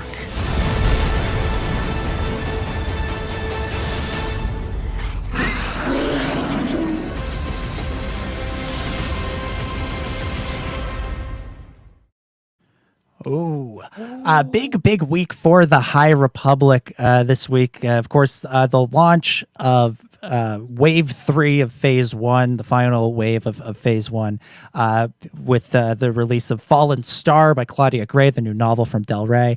And they also hosted a big live stream on the... I guess it wasn't a live stream, but it was a special episode of the High Republic show on the official YouTube channel, where they teased out the first details of Phase 2, which is known as Quest of the Jedi, that kicks off this October. Also, the 1-year anniversary of the High Republic, celebrating 1 year of the release of the Light of the Jedi. So the big news that came out of this is that Phase 2 is not picking up where Phase 1 left off. We're not going from the end of the Fallen Star into the next novel. Mm-hmm. Not even, the story will be continued a little bit with the comics and the junior novels and the YA stuff. But once we get to the end of all the Phase 2 content, or Phase 1 content, excuse me, we're actually going to jump back in time 150 years for Phase 2, which takes place before, which will take place before Phase 1, and we'll also see some new authors joining the crew in the form of Zoraida Cordova, George Mann, Tessa Gratton, and Lydia Kang. So that's what we've got. We've got some new authors. Most of them have written for Star Wars before. Cordova wrote Crash of Fate, which was the YA novel set in Galaxy's Edge, or on Batuu. George Mann has written the Myths and Fables books. And then Kang wrote one of the, from a certain point of view, stories for The Empire Strikes Back. And Gratton has written something for the upcoming Stories of Jedi and Sith short story compilation. So that's the big reveal about the High Republic. Phase 2, jumping backwards in time. Aubree, I know you're a fan of the High Republic. What did you think of this reveal? I was really excited about it. I think this whole time that I've been reading the High Republic, there are times where I'm like, something feels off, or like I feel like I don't know everything, or I don't know all that's going on. I don't have enough context. But I think because we're going back 150 years, a lot of those little like blanks are going to be filled for us. We're going to learn a lot about how the Jedi Order is the way it is right now. We're going to learn a lot about the older Jedi. We'll see Yoda even younger, which will be kind of crazy. But hopefully we get more info on, for example, like history of the Sith, or I don't know, like what the Jedi were like closer to the Old Republic. My theory is that the third phase will end up being after Fallen Star. So we'll get context right now, even more context, so that there will be some payoff, because they did say that the High Republic is supposed to go to the Phantom Menace. So because of that, I'm sure there will be effects. I also think that things like Star Wars Eclipse or Acolytes will also probably lead the way for the last wave. But other than that, yeah, I'm really excited. It'll be fun. I think Fallen Star, I'm not spoiling anything, but Fallen Star definitely left us off in a place that's like, oh crap, some people died because those authors like doing that.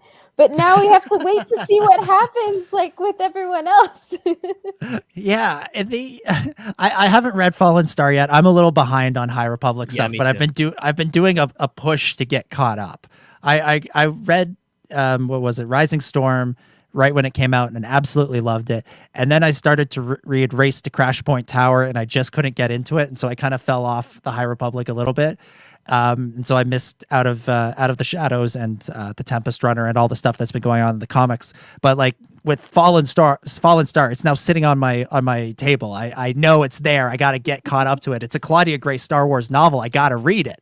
Yeah, so I'm doing the push to get caught up, and I've been reading through a lot of the comics and stuff, and there's some great stuff in there. I'm really excited, and I'm really enjoying it, and I'm really excited to get to Fallen Star. This 150 years in the past thing, like every fiber of my being wants to be like against it because I want the story to continue moving forward.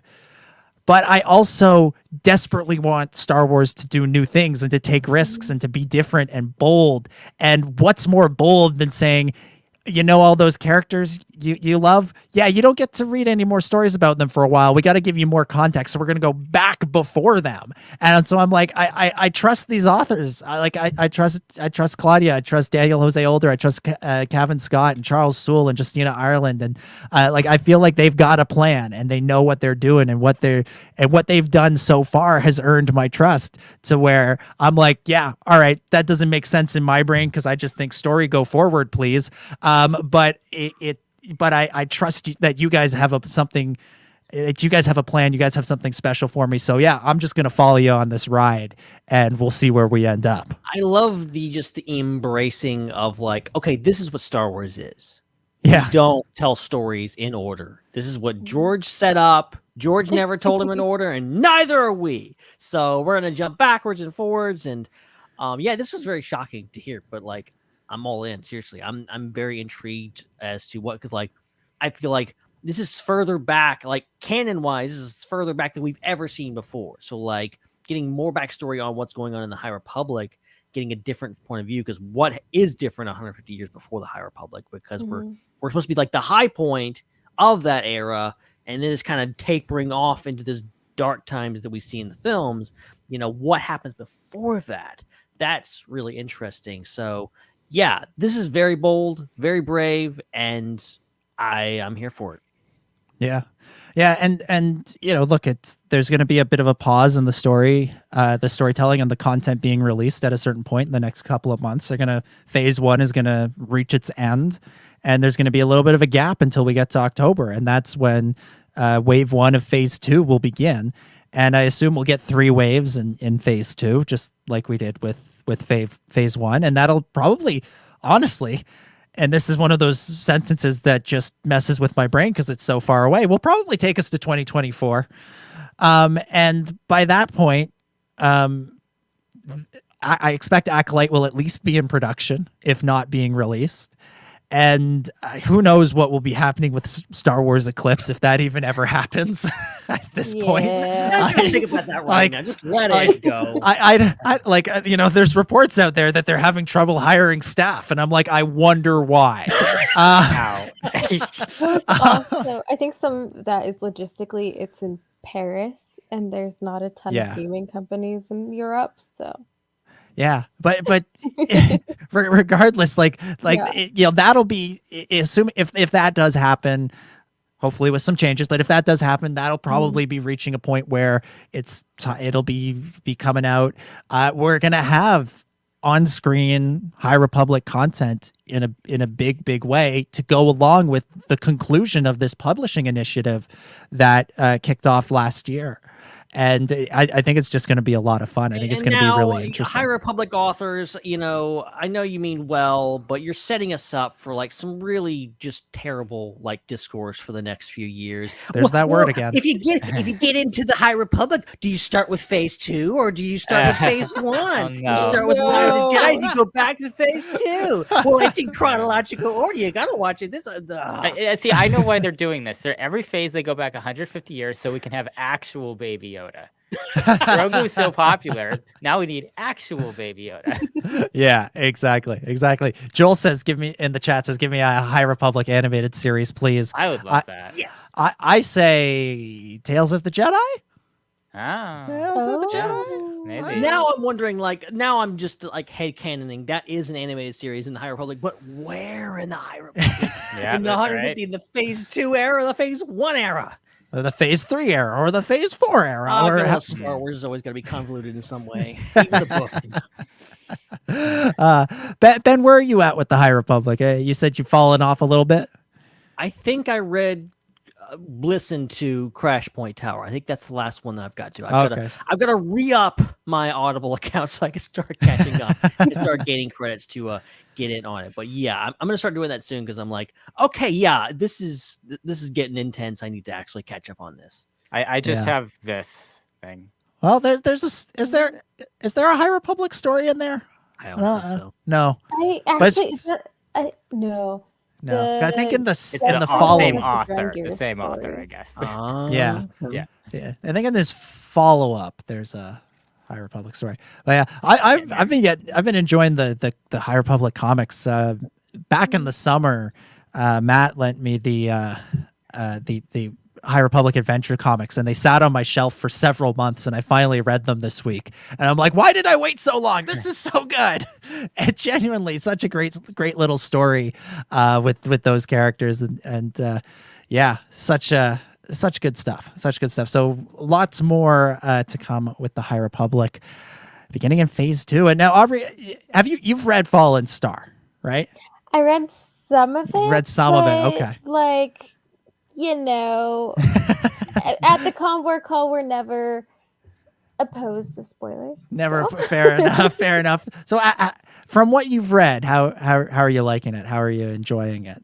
I'm liking it. I know some people seem to, from what I've heard when I talk to people, it seems like they have trouble with Claudia Gray's writing. I personally like Claudia Gray's writing, so a lot of people said that they didn't like how it was written. People like what's in Claudia Gray's books, but not necessarily her writing. I like it. So just know that, I guess if it's hard to get into, there are other people that feel that way. I was totally fine with it. But yeah, it's cool. It's cool to see all the characters. They're high stakes.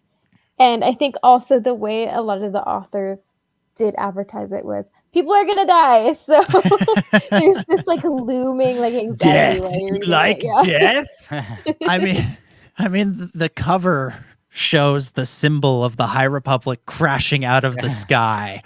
So, yeah, not surprised to know that some people are dying in that story. Yeah. One final thing for this week. We're going to push listener feedback to next week. I think we will we'll save that for another week. But one final thing for this week, and this is just a question again, just throwing it out there to everybody. How much stock do you put in a rumor that spells the TV show that it's a rumor about wrong? How much? The whole title of the article is just bizarre. I usually just the book of Boba Fett. So this is from The Sun in the UK. Does this need a thing? No, we're not. I mean, okay. I look, throw it up there. Throw up the spoiler alert. I don't think it is. It's probably not. But if you're really if you don't want to know anything, maybe duck out now. I don't know. I'm gonna pull a Dave Filoni and just say interesting. It's from The Sun, which is a notorious tabloid in the UK, known for all sorts of shady behavior and publishing utter tosh, as they say over there. They say this is what the headline, Han, quote unquote, returns. Harrison Ford, 79, quote unquote, films scenes to return as Han Solo. Why did that need to be in quotes? In Disney's new Star Wars TV spinoff, The Book of Boba Fett, Boba spelled Bobba. It's their accents. Yeah.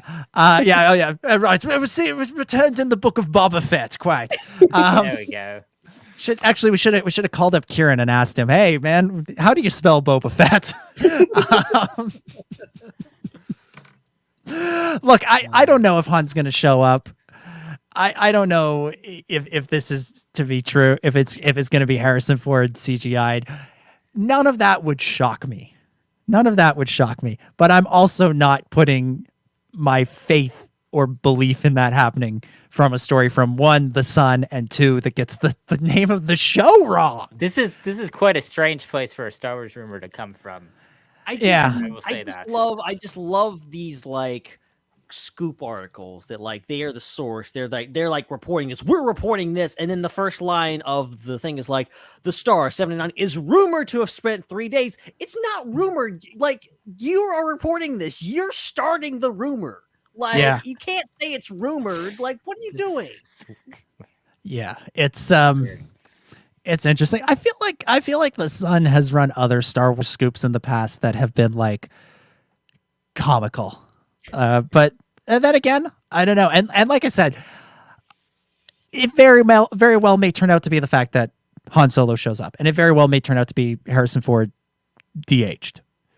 But also, Aubree is very just quiet right now, as that's making me uncomfortable. Oh, no. I'm not sure how I feel about this. The Convoy call doesn't do scooping anymore, so I can't comment on a lot of things. Oh my god.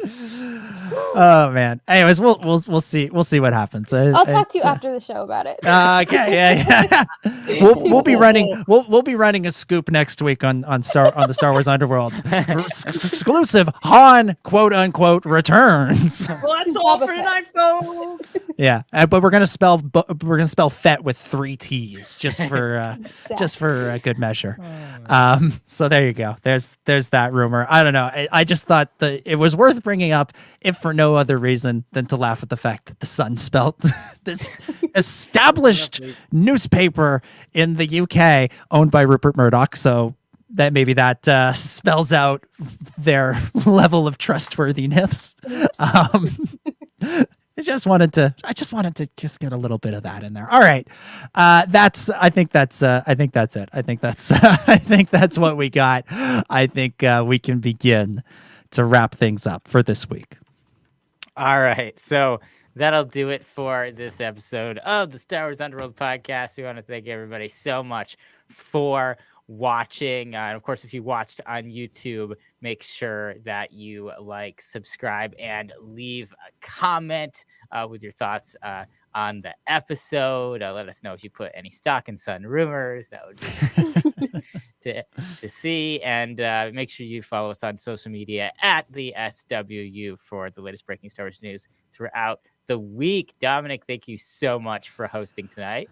It was my pleasure, as always. Great fun getting into Book of Boba Fett, as always, and breaking down a really, really fantastic episode. That's the kind of episode I want to see more of from Star Wars across the board, in all the shows, in all the movies, in all the games and books and comics, stuff that that takes what we know and does fun things with it, but does fun things with it that are new and interesting, and that open us up to different ideas and different portrayals of characters and different cultures and all that great stuff. So I think just a great episode, and can't wait for next week. Seriously, last week seemed to just drag on forever, just waiting for that episode.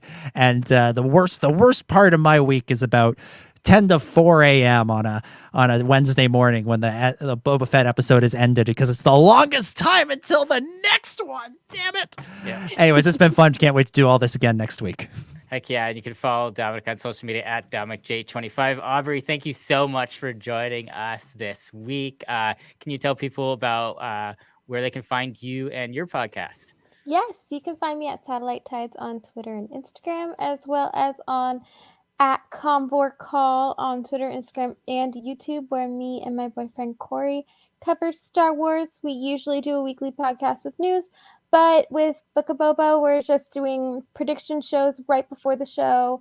We're posting a reaction, and then we post an after show lately. We've been having one of the Tusken Raider actors on every night after the episode, and he's told us a lot about what went on set and stuff. So if you're interested in that sort of stuff, check it out. Awesome. Awesome. Absolutely fantastic. So make sure you look up Convor Call and subscribe to their YouTube channel. And Ben, thank you so much for hosting as well. Yep. This was great. This was an awesome episode. I thoroughly enjoyed watching it, and even more so, it seems like every time, even if I don't like the episode, I usually enjoy discussing it and find more ways to enjoy it afterwards, and this was no different. So yeah, this was great. And yeah, just how many hours? I feel like, you know, I did a whole countdown to like the show premiering. Now I feel like they're like a weekly like countdown to when the actually episode premieres. So it's real hard because yeah, but yeah, I'm looking forward to next week. Obviously, a lot of stuff happening, and who knows what the news front will bring us. Maybe we'll get, you know, more sources on this Sun thing. I don't know. Maybe they'll give us another scoop. You know, I don't know. Anyway, this was great. Thank you guys so much for watching, and yeah, talk to you next week. I'm still in the mode where half of me thinks, oh, there's going to be another episode in a few hours now, because they used to release them after our podcast. Yeah. So now I have to remember, like, oh no, I have to wait another week. Like, get off the show, like, oh yeah, time. So genuinely, I think that is what's messing with my perception of time, is because it used to be after our show, and then after the episode would air, we would do another podcast. Yeah. We would do, like, to discuss it, and now it's like, oh no, you get all of your Star Warsing out in a one condensed 48-hour period, and now you just have to wait. You just have to wait. And as I was saying, the High Republic comics are doing a lot of heavy lifting to keep me sane these days, as Ontario heads into its latest lockdown. Oh dear. Oh, no. Probably not too far behind over here. Seriously. And oh yeah, if you can follow Ben on social media at Ben Hart with no E, and I'm at Seek3PO. Make sure you check out our Patreon, patreon.com/theswu. We got merch over there now. We are going to talk about it on the show one of these days. Yes. There is a video is in the works. Yes. 80% of it has been shot. 0% of it has been edited. Right. But it will be out. I will promise you this: it will be out before this time next year. I'm going to say it'll be out before the next Star Wars film. And that's a pretty good. Genuinely, here, guys. Yeah, we're really no, genuinely, it'll be out in January. That's as much as I'm willing to commit to. January. One of the January. January 2022. There we go. Awesome. So check that out, patreon.com/theswu, to get a sneak peek about what we have going on over there. And make sure you check out all these other shows on the Culture Slate Network. Please send your feedback to swunderworld@gmail.com. We got some your feedback coming up really, really, really soon. We almost made it. We almost made it this week, but next week we should get to it. And make sure you subscribe anywhere and review anywhere that lets you do that. So that's it for Ben and Dominic and Aubree. My name is Chris. We'll see you next week, and may the Force be with you. Bye. It's a wrap.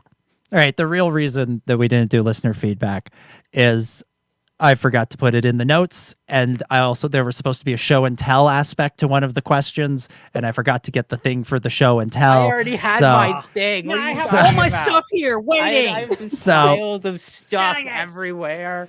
So like next Funko week. Pops. Next week. All right. For real. It's a wrap.